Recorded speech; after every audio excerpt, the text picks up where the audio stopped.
Hey, I am your host, Dr. Hope. You are listening to Medikatalks, which brings to you all the exclusive healthcare industry news, views, and opinions from across the world. On the occasion of World Mental Health Day, we will be discussing the impact of COVID-19 on India's mental health. The pandemic opened up a Pandora's box of mental health issues. We have Dr. Meera Patel with us to discuss what have been the impacts of COVID-19 on mental health. Hi doctor, can you tell our listeners what are some of the effects? Hi, Dr. Hope. The beginning of the pandemic brought with it a fear of catching infection of this virus, which went on to get dissolved in many people, but also precipitated an anxiety disorder in many. The other mental health problems ranged from mild anxiety and low mood to severe depressive episode in all ages of the population. Along with this, pandemic came with its own set of challenges for working people. A majority of people lost their jobs or had to change their jobs due to the shutdown of their companies. So, the pandemic affected different groups in specific ways.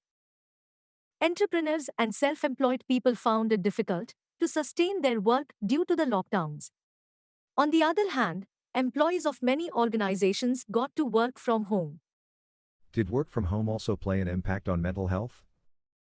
While some suffered a loss of pay, many enjoyed the benefits of a full pay even while sitting at home and working. It was a welcome change at first, giving a sigh of relief to those who overworked themselves and stayed away from their loved ones. But as the people started enjoying this, they also came across the challenges that came with it. Staying at home and working meant you could sit in your comfortable attire like night suits or pajamas the entire day, not caring about your lifestyle. The same was the reason many ended up gaining weight during lockdown.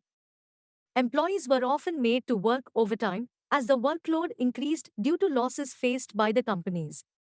There were no limitations of working hours, and many employers exploited the condition of the employees to their benefit. Did people start feeling stuck at home?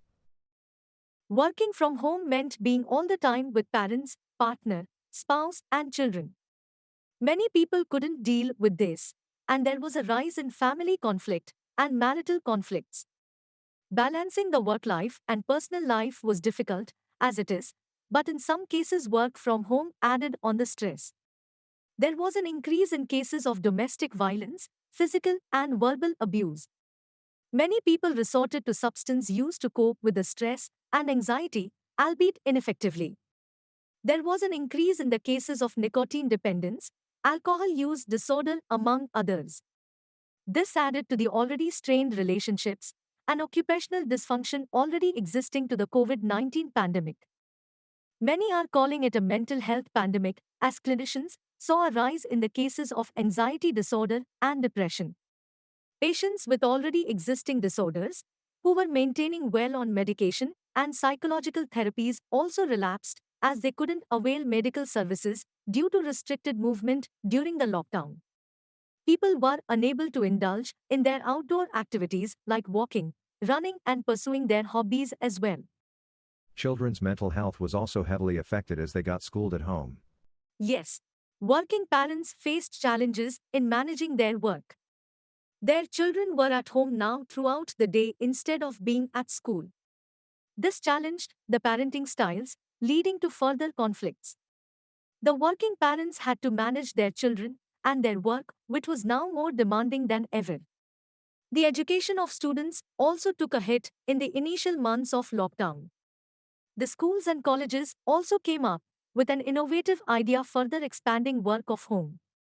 The students now had online classes to cover up for the study hours lost, and the working parents now had to work in double shifts to cover up their work as well as the online classes of their children.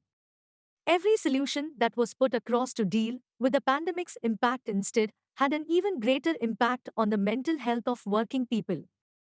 The challenges faced by them saw a surge of mental health issues, indicating more and more the lack of awareness about mental health in the population and the need for initiatives targeting the same in a more effective and efficient manner. Can you tell our listeners if there are any ways to prevent these mental health issues from arising? All of this boils down to one thing: the urgent need of increasing conversation around mental health, normalizing mental health concerns, and working towards the taboos surrounding them. The need of the hour is to use our current window of opportunity by acknowledging the link between mental health and overall well being and working to promote mental well being. Some awareness programs in the media to promote consumption of news from reliable sources, not falling prey to rumors on social media, the importance of social connections despite physical distancing, and advocating time tested measures to promote mental well being like mindfulness, deep breathing exercises, meditation, and yoga can also play a significant role in tackling mental health issues. Thank you so much for talking to us, Dr. Mira, and enlightening our listeners with information on COVID-19 and its impact on mental health. Hey listeners, I hope this podcast was beneficial for you. Don't forget to stay tuned with us for our next podcast session where we bring to you all kinds of healthcare industry updates from around the world. Listen to our podcast by visiting www.medikatalks.com/Medikatalks.